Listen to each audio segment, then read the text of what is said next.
মৰমৰ সমান শ্ৰেণীৰ ছাত্ৰ ছাত্ৰীসকল এক্সাৰসাইজ 7.2 ৰ কোৱেশ্চন নাম্বাৰ 1 টো মই ইতিমধ্যে দিছিলো আজি কোৱেশ্চন নাম্বাৰ 3 বাদ দি কোৱেশ্চন নাম্বাৰ 4 টো মই কৰিছো কোৱেশ্চন নাম্বাৰ 3 ক মই কিয় বাদ দিছো কাৰণ কোৱেশ্চন নাম্বাৰ 3 টো হিমান ইম্পৰ্টেন্ট নহয় সেই কাৰণে বাদ দি কোৱেশ্চন নাম্বাৰ 4 টো মই কৈ দিবলৈ লৈছো কি লিখা আছে তোমালোকৰ ইয়াত চাব পাৰিছা যে -1,6 বিন্দুটো -3, 10 আৰু 6, -8 বিন্দু সংযোগী ৰেখাক কি অনুপাতত ভাগ কৰিব ইয়াত তোমালোকৰ সেকশন ফৰ্মুলা ইউজ কৰিব লাগিব ইয়াত বিন্দু দুটা দিয়া আছে আৰু আন এটা বিন্দু তোমালোকক হেৰি কৰিছে ফাইন তোমালোকে কেনেকৈ লিখিবা সলিউশন দি কিনে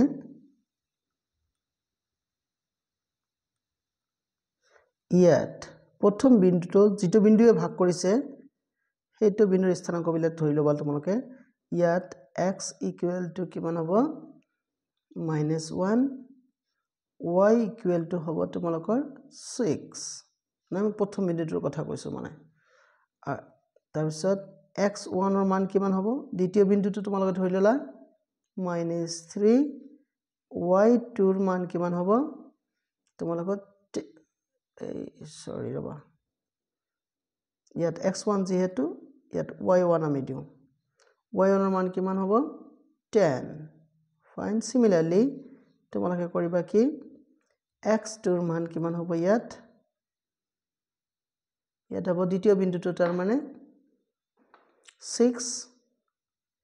আৰু y2 ৰ মান হ'ব তোমালোকৰ -8 নাই তাৰ পিছত তোমালোকে এবাৰ লিখিবা কি লিখিবা যে আমি জানো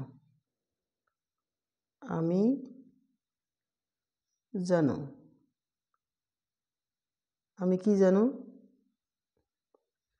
লিখাবিলাক উল্টা পুল্টা হৈছে ৰবা আমি জানো যে x = কি হ'ব তোমালোকৰ এই ফৰ্মুলা কি আছিল x2 m * x2 + n * x1 by m + n নহয়নে এতিয়া আমি ৰেসপেক্টিভ ভ্যালু বিলাক বহাবলৈ চেষ্টা কৰিম ইয়াত তোমালোকে চাইছা ইয়াত x ৰ মান কিমান আছে এই ওপৰত চাইছা তোমালোকে x ৰ মান -1 সেই কাৰণে তোমালোকে x ৰ জাগাত বহাবা therefore ইয়াত therefore লিখিবা কিন্তু x ৰ জাগাত -1 = m ৰ জাগাত আমাক উলিয়াব লাগিব m ৰ ভ্যালু m * x2 ৰ মান কিমান x2 ৰ মান -3 আগতে লিখিছিলো নহয় সেই কাৰণে তোমালোকে লিখিলা ইয়াত -3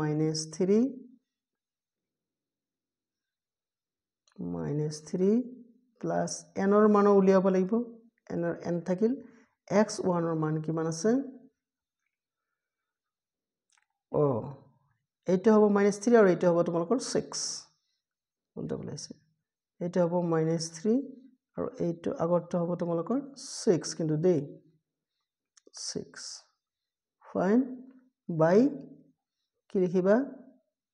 m + n या क्रॉस मल्टीपल करो আমি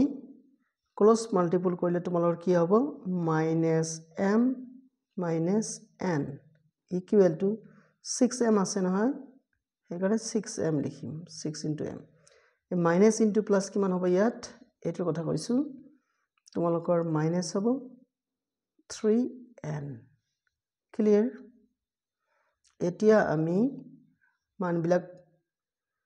ইফাল কৰি মানবিলাক উলিয়াবলৈ চেষ্টা কৰিম ফাইন তোমালোকে -3n ক ইফালে আনিলে হ'ব তোমালোকৰ +3n -n আছে ইফালে 6m আছে নহয় 6m থাক -m ক ইফালে ললে +m হ'ব ফাইন which implies এইটো হ'ব তোমালোকৰ কি 2n এইটো হ'ব তোমালোকৰ 7m ফাইন এতিয়া তোমালোকে লিখিলা কি